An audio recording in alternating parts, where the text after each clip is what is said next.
बच्चों, मैं प्रिया राठौर आपके लिए लेकर आई हूँ इस चैप्टर का लास्ट लेक्चर और ये चैप्टर खत्म होने वाला है। इसके बाद हम फिर से चलेंगे ठंडी ठंडी हवाओं में, यानी कि पर्यावरण की कुछ वादियों में, और इसलिए इस चैप्टर को आज खत्म करते हैं।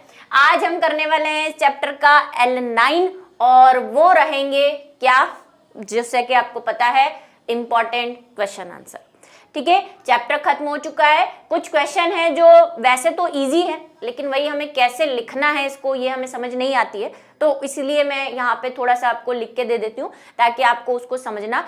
कई बच्चे ऐसे पूछते हैं मैम क्या हम इसको अपनी लैंग्वेज में लिख सकते हैं? बिल्कुल लिख सकते हो, बस कुछ टर्म्स होती है जो आपको ध्यान रखनी है। जैसे प्रतिरक्षा, ये वर्ड आना चाहिए, तो इसको आप ऐसे गायब ना कर दे। बाकी आप हाँ, ही, है, करता है, करती हैं, ये तो आप अपनी मर्जी से थोड़ा बहुत चेंज कर सकते हैं। दूसरा, अपनी लोकल लैंग्वेज में भी ना आ जाए कि जैसे यहाँ पे एक लाइन लिखी है कि इतने लंबे समय तक रहने का कारण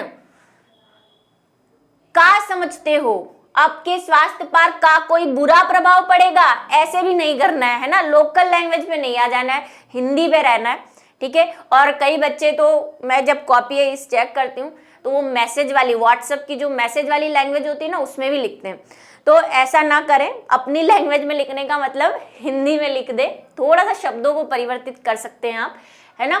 ठीक है, चलिए शुरू करते हैं। तो पहला क्वेश्चन है आज का, निम्नलिखित में से किसके लंबे समय तक रहने के कारण आप समझते हैं कि आपके स्वास्थ्य पर बुरा प्रभाव पड़ेगा तथा क्यों, है ना।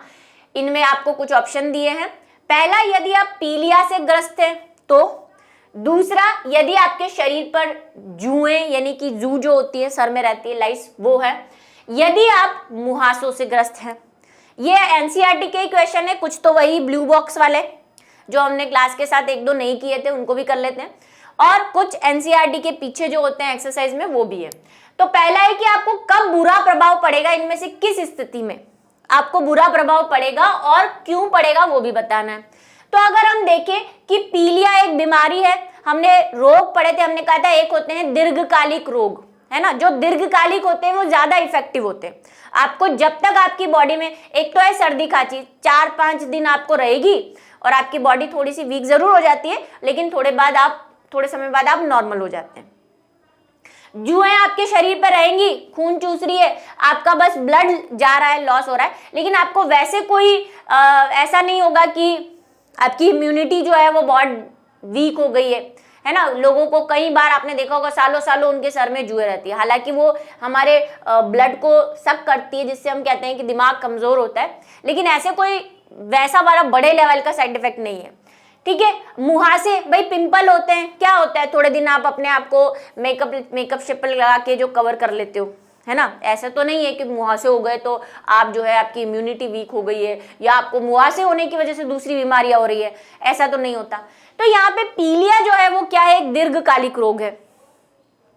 ठीक है, तो दीर्घकालिक रोग जो होते हैं हमने कहा वो ज्यादा बुरा प्रभाव डालते हैं, चैप्टर में हमने पढ़ा है।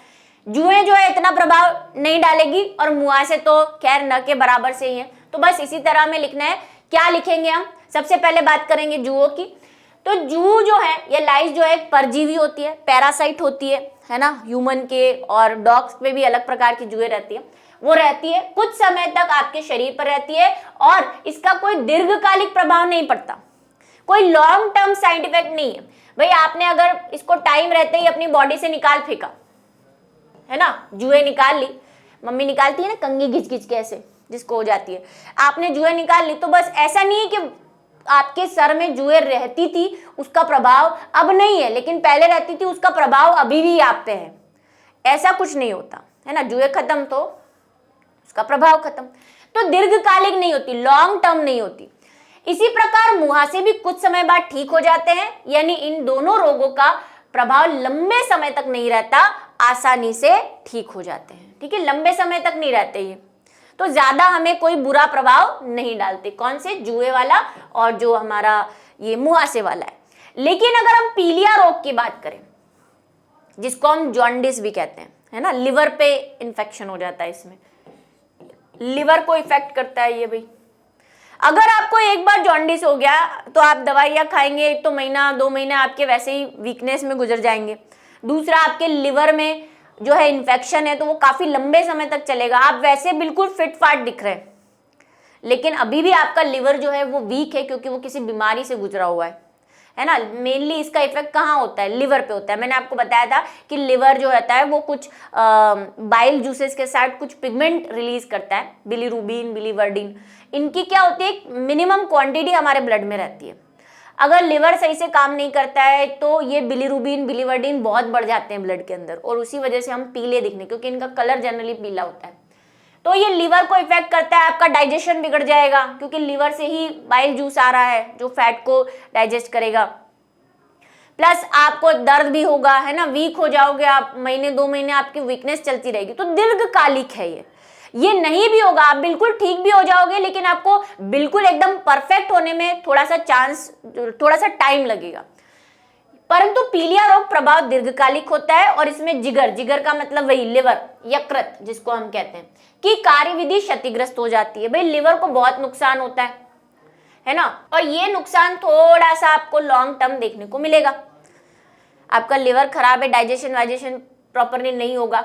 इसीलिए यदि आप पीलिया रोग से ग्रस्त हैं तो स्वास्थ्य पर बुरा प्रभाव पड़ेगा। बस यही लिखना है। एक बार जुए का डिस्कस कर दो, एक बार मुहासों का और एक बार पीलिया का। सेकंड क्वेश्चन क्या है कि जब हम बीमार होते हैं, जब भी आप बीमार हैं तो आपको सुपाच्य का मतलब अच्छे से डाइजेस्ट होने वाला लाइट खाना। कई बार डॉक्टर आपको सलाह देता है कि दलिया वलिया, खिचड़ी विचड़ी खाओ तो आपको जल्दी डाइजेस्ट हो जाएगी, उसको बोलते हैं सुपाच्य।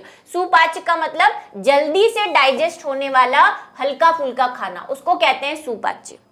ठीक है, इजीली डाइजेस्ट, पोषण युक्त मतलब ऐसा खाना जिसमें न्यूट्रिटिव वैल्यू बहुत ज्यादा हो। ऐसा नहीं कि आप पिज्जा और बर्गर खाने को डॉक्टर कभी सलाह नहीं देता। कभी दिए क्या किसी को सलाह? कौन है जो ऐसी सलाह दे रहा है? तो उस डॉक्टर से दूर रहें, पहली बात तो। और नहीं देते, क्यों नहीं देते? क्योंकि वो हमें कैसा भोजन खाने के लिए कहते हैं जिसमें पोषण ज्यादा हो, जिसमें प्रोटीन हो, कार्बोहाइड्रेट हो, फैट भी हो लेकिन ज्यादा क्वांटिटी में नहीं हो, है ना, न्यूट्रिटिव विटामिन हो। फ्रूट जूस पीने को बोलेंगे आपको, है ना, दलिया खाओ जो कहते हैं कि बहुत हेल्दी होता है डाइजेशन के लिए भी, है ना। सारे आपको कार्बोहाइड्रेट, नारियल पानी पीने को बोलेंगे जिसमें ग्लूकोज, कार्बोहाइड्रेट, प्रोटीन, सारा विटामिन जो होते हैं बहुत सारे होते हैं। तो ऐसी चीजें खाने को आपको कही जाती है। भोजन खाने का परामर्श क्यों देते हैं? भाई क्यों दे रहे हैं? ताकि ये सारे जो न्यूट्रिएंट, एक तो आपको इजीली डाइजेस्ट हो जाए, दूसरा जो इनके पोषक तत्व है वो आपकी बॉडी में लगे, आपकी बॉडी में जो कमी है चाहे वो प्रोटीन की है, विटामिन की है, मिनरल्स की है, उसको पूरा किया जाए। इसीलिए ये सलाह दी जाती है। और दूसरी चीज कि जब हम बीमार होते हैं तो हमारी बॉडी क्या हो जाती है? वीक हो जाती है, कमजोर हो जाती है। अब इस कमजोरी में आपको क्या चाहिए? इस कमजोरी से उभरने के लिए आपको पोषण अच्छा मिलना चाहिए, है ना। मान लो आपको डायरिया हो रखा है तो आपकी डाइजेशन प्रॉब्लम चल रही है, मीन्स आपका पाचन सही से नहीं हो रहा है, वॉमिट हो रही है, तो फिर ऐसी सिचुएशन में आपको लाइट खाना खाने को कहा जाएगा। डिपेंड भी करता है कि आपको बीमारी कौन सी हो रही है ना, उस पर भी डिपेंड करता है कि खाना आपको कैसा सजेस्ट किया जाता है। कहीं जो जिनका ऑपरेशन हुआ होता है, सिजेरियन हुआ होता है, उनको भी लाइट खाना खाने को, क्योंकि भाई ऑपरेशन हुआ है तो बॉडी में डाइजेस्टिव सिस्टम प्रॉपरली काम नहीं कर रहा है, अभी मसल्स खींचेंगे तो उसको पेन ज़्यादा होगा। तो ऐसा खाना जिसमें उसको ज़्यादा मेहनत नहीं करनी पड़े, इजीली डाइजेस्ट हो जाए, प्लस उसके घाव जो अंदर हैं अगर ऑपरेशन हुआ है तो उसको भरने में भी हेल्प करे। एंटीबायोटिक्स जैसे जिसमें एंटीबायोटिक प्रॉपर्टीज होती है वो दिए जाते हैं। ठीक है, बीमार होने पर सुपाच्य भोजन द्वारा हमारा स्वास्थ्य ठीक रहता है ना, हमें हेल्दी बनाएगा, क्योंकि उसमें वो सब चीजें हैं जो हमारी प्रतिरक्षी तंत्र के लिए इंपॉर्टेंट है। क्योंकि बीमार होने पर हमारा पाचन तंत्र कमजोर हो जाता है, डाइजेशन प्रॉपरली, चाहे आपको कोई भी बीमारी हो, है ना, आपको मलेरिया हो रखा है, डेंगू हो रखा है, पीलिया भी हो रखा है, तो आपके खाने पीने की एपेटाइट जो है वो वीक हो जाती है। आप चाह कर भी नहीं, जैसे फीवर ही आ रहा है, कुछ भी नहीं आ रहा, फीवर आ रहा है लेकिन आपको टेस्ट नहीं आता, है ना। कई बार आप बोलते हो कि टेस्ट ही नहीं आ रहा कुछ खाने में, तो फिर आप खाना खा ही नहीं पाते हो। हालांकि तब भी हमें खाना खाना चाहिए, कई लोग टेस्ट के चक्कर में खाना नहीं खाते कि नहीं कड़वा लग रहा है, ऐसा लग रहा है, लेकिन आपकी बॉडी के लिए वो जरूरी है। कड़वा इसलिए लग रहा है क्योंकि आपकी बॉडी का टेम्परेचर बहुत बढ़ा हुआ है फीवर की वजह से, तो हम खाना नहीं खाते, खाना नहीं खाएंगे तो क्या होगा, बॉडी वीक हो जाएगी, तो उससे उभरने के लिए खाना तो खाना पड़ेगा हमें, तथा हमारी भूख कम हो जाती है, किसी को भूख भी कम लगती है बीमारी में। सुपाच्य भोजन नरम होता है, जो ये सुपाच्य भोजन है जिसको मैंने कहा भाई इजीली डाइजेस्ट हो जाता है, जैसे दलिया है, खिचड़ी है, जूस है ना, ये सारी जो है वो इजीली क्या हो जाती है, सॉफ्ट होती है, तो वो डाइजेशन प्रॉपरली हो जाता है, उसको डाइजेस्ट करने में हमारे शरीर को ज्यादा एनर्जी बर्बाद नहीं करनी पड़ती और आसानी से पचकर शरीर द्वारा अवशोषित कर लिया जाता है। क्योंकि पाचन क्या है, भोजन के बड़े बड़े टुकड़ों को, बड़ी बड़ी जो प्रोटीन है, वसा है, उनको तोड़ के स्मॉलर क्वांटिटी में लेके आना ताकि हमारी कोशिकाएं उसको अवशोषित कर सकें। तो ये जो हल्की चीजें होती है जैसे जूस है, उसको ज्यादा को डाइजेस्ट नहीं करना पड़ता, जल्दी से जैसे ही बॉडी के अंदर गया ब्लड उसको ऑब्जॉर्व कर लेता है। उसी जगह आप कोई हैवी खाना खा रहे हो, है ना, मान लो कि आप खा रहे हो दाल बाटी खा रहे हो, है ना, और वो आपके उधर बनता हो, तो कई जगह पे है ना वो बनता है बाटी के साथ वो बैंगन का भरता भी बनाते हैं, है ना, तो ऐसी जो है बाटी जैसी जैसी चीजें होती हैं वो क्या होती है, बहुत हैवी होती है। कोई फैट वाली चीज खा रहे हो आप, है ना, तली गली चीजें खा रहे हो, उनको डाइजेस्ट करने में बहुत टाइम लगता है। तो ये सारी जो है चीजें हमें ध्यान में रखकर, इसीलिए डॉक्टर हमें सलाह देता है कि हमें कैसा खाना खाना चाहिए, सुपाच्य और पोषण युक्त खाना खाना चाहिए। नेक्स्ट,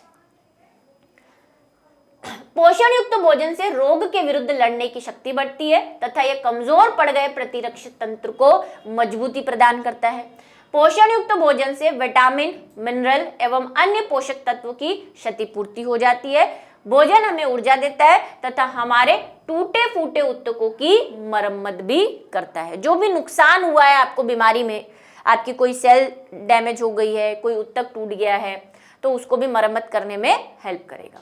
ठीक है, ये सारी चीजें होती है, विटामिन, मिनरल्स, ये सब बात हम कर चुके हैं। चलिए नेक्स्ट क्वेश्चन है कि प्रतिरक्षीकरण क्या होता है। तो हमने पढ़ा था, अभी इससे लास्ट वाला जो टॉपिक खत्म किया है उसमें हमने यही पढ़ा, प्रतिरक्षीकरण, टीकाकरण के बारे में पढ़ा।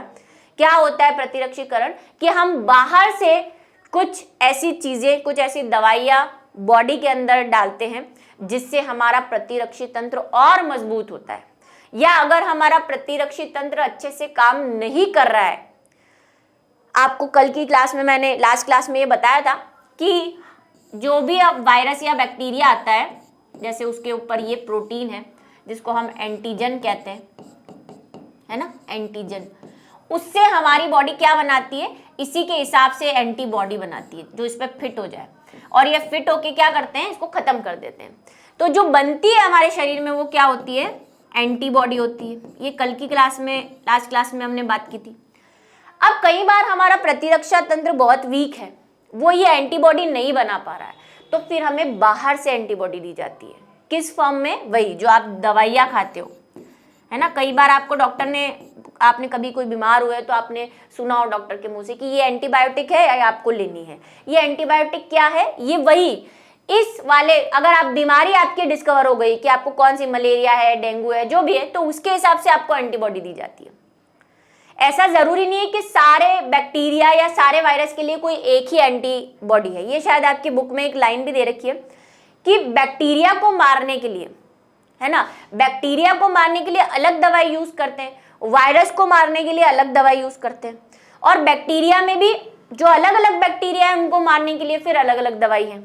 ऐसा नहीं है कि आप एंटीबायोटिक यूज करें तो इससे वायरस भी मर जाएगा, क्योंकि वायरस और बैक्टीरिया की संरचना हमने देखी थी, मैंने आपको बताया था। वायरस जो है वो कुछ ऐसा दिखता है ना, इस तरह से, जबकि बैक्टीरिया जो है वो तो हमने ऐसा देखा था, इसमें डीएनए वगैरह होता है। तो दोनों की संरचना अलग है, तो इन पे दवाइयां भी अलग अलग लगेगी। तो वायरस के लिए हम क्या यूज करते हैं, एंटीवायरल यूज करते हैं, और इसके लिए हम एंटीबैक्टीरियल यूज करते हैं क्योंकि ये बैक्टीरिया है। और इन सब के लिए अलग अलग एंटीबायोटिक्स होती है जो या तो हमारा शरीर बना ले या फिर हमें बाहर से लेनी पड़े। तो प्रतिरक्षीकरण में हम क्या करते हैं, हम प्रतिरक्षीकरण में या तो वैक्सीनेशन की हेल्प से या दवाइयों की हेल्प से बॉडी के अंदर एंटीबायोटिक्स को जो है सप्लाई करते हैं। एंटीबायोटिक्स को हिंदी में क्या कहते हैं, प्रतिरक्षी, है ना, एंटीबायोटिक, और बॉडीज को क्या कहते हैं, प्रतिरक्षी, तो या प्रतिरोधी, तो ये डाली जाती है। जब हमारा शरीर किसी रोग के विरुद्ध टीकाकरण द्वारा प्रतिरक्षा प्राप्त करता है ना, वैक्सीनेशन करते हैं जब हम, तो इस प्रक्रिया को प्रतिरक्षीकरण कहते हैं। आपने क्या किया, बाहर से प्रोवाइड करवाई है, पहले से प्रोवाइड करा दिया। हमने कहा था ना हम बेवकूफ बना रहे हैं हमारे बॉडी सिस्टम को, है ना, मरा हुआ बैक्टीरिया, मरा हुआ वायरस डाल देते हैं ताकि बॉडी उसके लिए मेमोरी तैयार कर ले। तो ये मेमोरी जो है या वैक्सीनेशन जो है वो क्या कहलाता है, प्रतिरक्षीकरण। इंग्लिश में से क्या बोलते हैं, इम्यूनाइजेशन,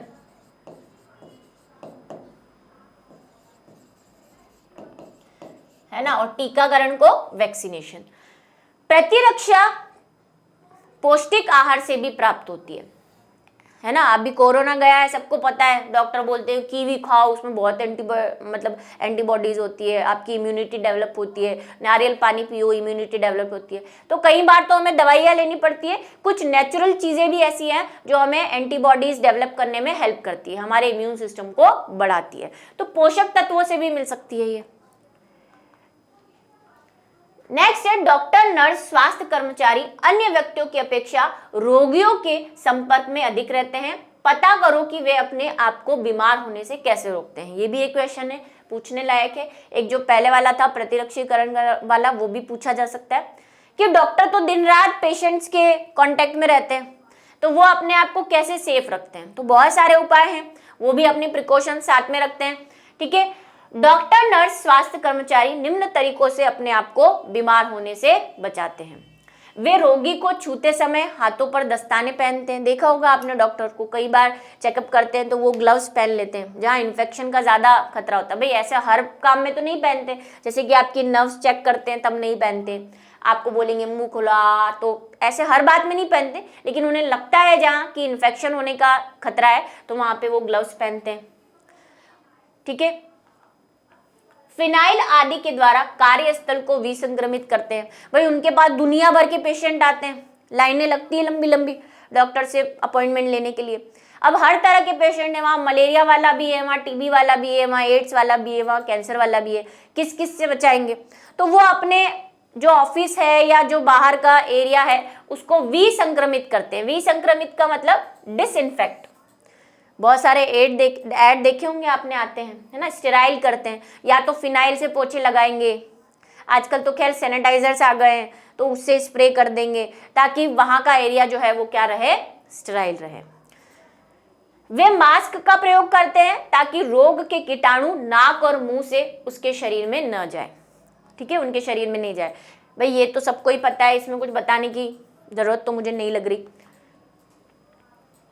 किसी संक्रमित व्यक्ति को स्पर्श करने के बाद साबुन और रोगाणुरोधक वही एंटीसेप्टिक्स जो होते हैं, है ना, क्रीम होता है एंटीसेप्टिक, लोशंस होते हैं, आजकल स्प्रे आ गए हैं जिसको हम सैनिटाइजर्स भी कहते हैं। इन सब से या तो हाथ धो लेंगे या हाथ साफ कर लेंगे। साफ कपड़े पहनते हैं तथा विसंक्रमित उपकरणों का प्रयोग करते हैं। विसंक्रमित वही स्टेराइल। भाई ऐसा नहीं कि एक, जैसे आप मुंह चेक करवाने गए, आपके दांत खराब है तो एक के दांत में जो कैंची डाली है या जो स्पैचुला डाला है वही दूसरे के दांत में डाल दिया, ऐसा नहीं। उसको दोबारा यूज नहीं करेंगे, उसको पहले क्या करेंगे, धोएंगे, उबालेंगे, स्टेराइल करेंगे, उसके बाद उसका यूज करेंगे। या एक से ज्यादा उन्होंने रखे होते हैं तो वो सारे एक साथ धुलते हैं, तो ऐसा उनको क्या करते हैं, स्टेराइल करके रखते हैं। ऐसा नहीं वही बर्तन यूज किए जा रहे हैं सब में, नहीं तो फिर इन्फेक्शन ज्यादा हो जाएगा। नेक्स्ट है, अपने आस पड़ोस में एक सर्वेक्षण कीजिए तथा पता लगाइए कि सामान्य कौन सी 3 बीमारियां होती है। इन बीमारियों को फैलने से रोकने के लिए अपने स्थानीय प्रशासन को 3 सुझाव दें। अब देखो ये जो फर्स्ट वाला है पार्ट, ये इतना इंपॉर्टेंट नहीं है, लेकिन इस क्वेश्चन को किसी दूसरी तरह से पूछ सकते हैं, इसलिए मैंने इसको यहाँ पे लिया है। आपकी बुक में तो इस तरह से इस क्वेश्चन को दे रखा है। ये जो सेकंड पार्ट है कि आपके आसपास कौन कौन सी बीमारियां हैं और इन बीमारियों को रोकने के लिए आप क्या सुझाव देंगे, ये इस क्वेश्चन को घुमा के पूछा जा सकता है। ठीक है, चलिए, पास पड़ोस में होने वाली बीमारियां कौन कौन सी है। भाई आपने देखी होगी, मलेरिया फैलता है, डेंगू फैलता है, किसी को पीलिया हो रखा है ना, ये नॉर्मल सी बीमारियां है। सर्दी खांसी हो रही है तो मलेरिया, टाइफाइड, पीलिया, और भी लिख सकते हैं आप, डेंगू वगैरह। आप सुझाव क्या देंगे, इसी क्वेश्चन को जैसे मैंने कहा आपसे डायरेक्टली पूछ ले कि बीमारियों से बचने के लिए आप क्या सुझाव देंगे अपने मोहल्ले में या अपने समाज में, तो ये वो सुझाव है। सबसे पहला क्या करना है, जल जमाव को रोकना है और मच्छरों को समाप्त करना है। ठीक है, सबसे पहले आपको क्या करना है, आसपास अगर पानी इकट्ठा हो रखा है, हमने कहा कि जो मलेरिया है, डेंगू है, ये पानी में अपने अंडे देते हैं, लार्वा बनते हैं, तो पानी, इकट्ठे पानी को रोकना है, गंदगी से दूर रखना है। साफ सफाई और साफ और शुद्ध पेयजल का उपयोग करना है, पानी साफ पीना है, छान के पीना है। अगर आपको लग रहा है बारिश का मौसम चल रहा है, पानी बारिश के मौसम में कुछ ज्यादा ही गंदा आता है, तो आप उसको उबाल के पी ले। हेपेटाइटिस के टीके लगाना है ना, टीके सारे लगाने हैं। हेपेटाइटिस ही क्यों, वो तो हमने बीमारियां वहां पे पीलिया वगैरह लिखी है, उसके हिसाब से यहाँ पे हेपेटाइटिस का टीका लिखा है, लेकिन हमें सारे ही टीके 5 साल के बच्चे को, आपको पता है सारे टीके कुछ 8 साल में भी लगते हैं, तो वो टीके सारे लगाने हैं। हेपेटाइटिस ही क्यों मैंने यहाँ पे मेंशन किया, क्योंकि मैंने वहाँ पे बीमारी पीलिया लिखी है, आस पड़ोस में पीलिया हो रहा है, तो फिर हेपेटाइटिस के टीके लगाओगे आप। बाकी सारे लगाने चाहिए जिसके बारे में हमने डिस्कस भी किया, डीपीटी का टीका है ना, बीसीजी का टीका कल की क्लास में हमने बात की थी, ये सारे टीके, वैक्सीनेशन, पोलियो की दवा, ये सारे आपको क्या करने चाहिए, अपने मोहल्ले वाले को इसके लिए जागरूक करना चाहिए, क्योंकि कैंप तो लगते ही रहते हैं, प्लस आप भी इसमें क्या कर सकते हैं, कंट्रीब्यूट कर सकते हैं। निम्नलिखित किन परिस्थितियों में कोई व्यक्ति पुनः बीमार हो सकता है, यहाँ पे कुछ स्थितियां दे रखी है, आपको ये बताना है कि इनमें से कौन सी स्थिति में आप फिर से बीमार हो जाएंगे, पहले से तो है ही, दोबारा कैसे बीमार हो जाएंगे। पहली स्थिति है कि जब वह मलेरिया से ठीक हो रहा हो, आप मलेरिया से ठीक हो रहे गए हो, बिल्कुल स्वस्थ हो, तब आप बीमार हो जाओगे क्या। दूसरा है जब वह मलेरिया से ठीक हो चुका हो और वह चेचक के रोगी की सेवा कर रहा हो। तीसरी सिचुएशन है मलेरिया से ठीक होने के बाद 4 दिन उपवास करता है और चेचक के रोगी की सेवा कर रहा है। अब देखो यहाँ पे अगर आप मलेरिया से ठीक हो गए हो तो दोबारा मलेरिया होने के चांस आपको कम है, ये बात हमने कही थी, क्योंकि आपके अंदर उसकी एंटीबॉडीज बन चुकी है ना। तो पहली वाली सिचुएशन में तो आप दोबारा बीमार हो इसके चांसेस कम है। दूसरी वाली सिचुएशन कह रही है कि अगर आप मलेरिया से ठीक हो चुके हो, मलेरिया आपको ठीक हो गया, लेकिन आप चेचक रोगी की सेवा कर रहे हो, तो भाई आप भले स्वस्थ हो, लेकिन आप अगर किसी बीमार व्यक्ति के पास जाओगे, और ऐसे बीमार व्यक्ति जिसको संक्रामक रोग है, चेचक हमें पता है संक्रामक रोग है, फैलता है ना, चेचक क्या है, एक कम्युनिकेबल डिजीज है, फैलती है ये, मतलब एक से दूसरे को। तो ऐसी बीमारियां अगर आप पहले से, देखो आप पहले से मलेरिया से ग्रस्त हो चुके हो, तो आपकी बॉडी अभी वीक ही है। कोई भी बीमारी से जब हम बाहर निकलते हैं तो हमें थोड़ा टाइम लगता है स्ट्रांग होने में, हमारी बॉडी तब तक वीक होती है, और आप ऐसी हालत में किसी चेचक वाले की सेवा कर रहे हो तो आपकी बॉडी वीक, ऊपर से चेचक का अगर आपको जो बैक्टीरिया है वो आपकी बॉडी में आ गया तो आप फिर से बीमार हो सकते हो। तो यहाँ पे आप फिर से बीमार होने के चांसेस हैं एक तो। दूसरा ये कह रहे हैं मलेरिया से ठीक होने के बाद आपने 4 दिन उपवास किया, मतलब खाना वाना खाया नहीं, फास्ट किया, कोई गुरुवार कर लिया है ना, लोग करते हैं ना फास्ट, गुरुवार मंगलवार ऐसे जो करते हैं, आपने फास्ट कर लिया और फिर आप रोगी की सेवा करने जा रहे हो, तो इसमें भी आप बीमार हो सकते हो। क्यों भाई, अभी मैंने कहा मलेरिया में वैसे ही आपकी बॉडी वीक है, बीमारी से उठ के आए हो, फिर आपने 4 दिन खाना नहीं खाया, जबकि आपको खाना खाना चाहिए था, बॉडी को वापस से ट्रैक पर लाने के लिए, पोषक तत्वों की जो कमी हो गई है बॉडी में, जो सेल्स का, कोशिकाओं का जो नुकसान हुआ है उसकी भरपाई करने के लिए आपको खाना खाना चाहिए था, और अच्छा खाना खाना चाहिए था, उल्टा आपने खाना छोड़ दिया, तो बॉडी वीक, नहीं खाने से और वीक, और फिर आप चेचक रोगी के पास जाओगे तो भाई बीमारी तो होनी है ना, बॉडी में इम्यून सिस्टम ही प्रॉपरली काम नहीं कर रहा है, तो फिर आपको चेचक होने के ज्यादा चांसेस हैं। तो ये 2 सिचुएशन में आप जो है वो बीमार हो सकते।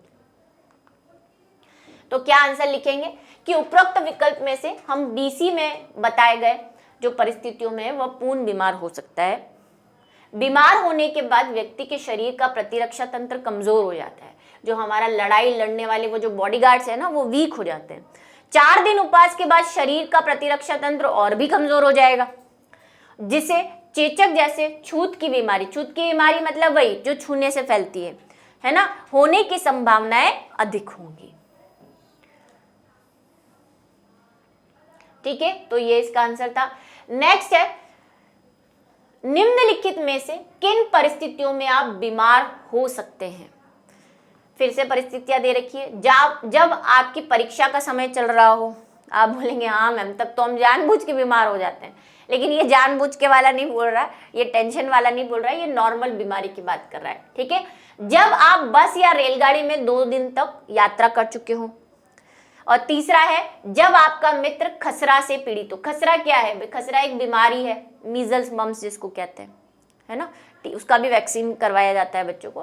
तो खसरा एक बीमारी है, जैसे बॉडी पे चकत्ते पड़ जाते हैं, बॉडी वीक हो जाती है, खांसी वगैरह कफ वगैरह भी आता है थोड़ा थोड़ा। ठीक है, तो क्या होता है, इनमें से किस में आप बीमार हो सकते हो?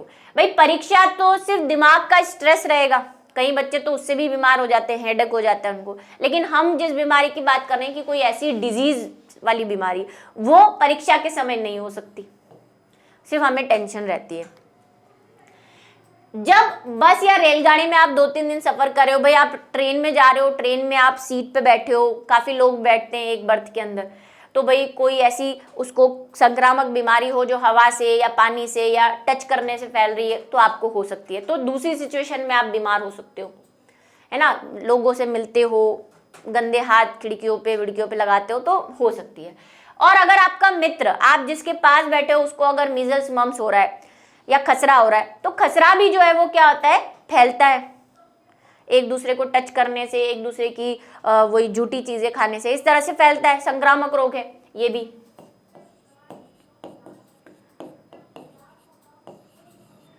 तो ये भी फैलता है, इसलिए इसमें भी आप क्या हो सकते हो, बीमार हो सकते हो। तो नीचे वाली जो 2 सिचुएशन है उसमें आप क्या हो सकते हो, आप परिस्थिति बी और सी में बीमार हो सकते हैं।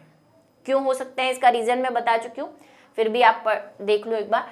बस या रेलगाड़ी में अनेक लोग यात्रा करते हैं, यदि कोई व्यक्ति संक्रामक बीमारी से पीड़ित होता है तो उसके संपर्क में आने से आप भी बीमार हो सकते हैं।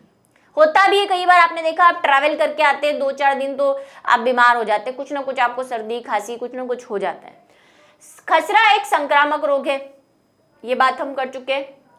यदि आप खसरे का टीका नहीं लगवाया हो, अपने वैक्सीनेशन नहीं करवाए, क्योंकि आजकल हम इतना वैक्सीनेशन पे सजग है, हमारे जो पेरेंट्स थे या आपके जो दादा दादी हैं उस टाइम इतना वैक्सीनेशन नहीं करवाया जाता था, तो वो लोग जो है उनको वैक्सीन नहीं किया हुआ है तो वो जल्दी बीमार होते हैं। और हर वैक्सीन की एक लिमिट भी होती है ना, कुछ वैक्सीन जो होते हैं वो उम्र भर चलते हैं एक बार लगवा दिया तो।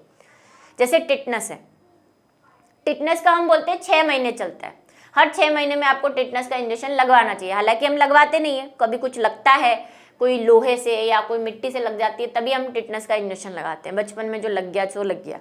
ठीक है, तो हर टीके की कुछ लिमिट भी होती है। अब खसरा ऐसा ही है, आपने बचपन में लगवाया हो टीका या नहीं लगवाया हो, और लगवाया भी हो लेकिन अब उसका असर खत्म हो गया है, जो भी है, तो आपको क्या हो सकता है, खसरा रोग हो सकता है। अगर आपके आसपास कोई बैठा है, उसके पास बैठने, बातें करने, एक साथ खाना खाने, उसकी वस्तुओं को छूने खसरा के वायरस से संक्रमित हो सकते हैं और बीमार हो सकते हैं। तो इन दोनों सिचुएशन में आप क्या हो सकते हैं, बी और सी वाली में आप बीमार पड़ सकते हैं। ठीक है, ये कुछ क्वेश्चंस थे इस चैप्टर के, इसमें बीच में जो क्वेश्चन है वो भी है और कुछ लास्ट वाले भी हैं एक्सरसाइज वाले, और बाकी क्वेश्चन जो बहुत इजी थे इसलिए मैं सारे नहीं करवा रही। तो इसके साथ आज का चैप्टर प्लस लेक्चर दोनों ही क्या होते हैं, खत्म होते हैं। नेक्स्ट हम मिलेंगे नए चैप्टर के साथ जो कि इन्वायरमेंट यानी पर्यावरण से रिलेटेड है, लेकिन उसके लिए आपको करना पड़ेगा नया चैप्टर का इंतजार।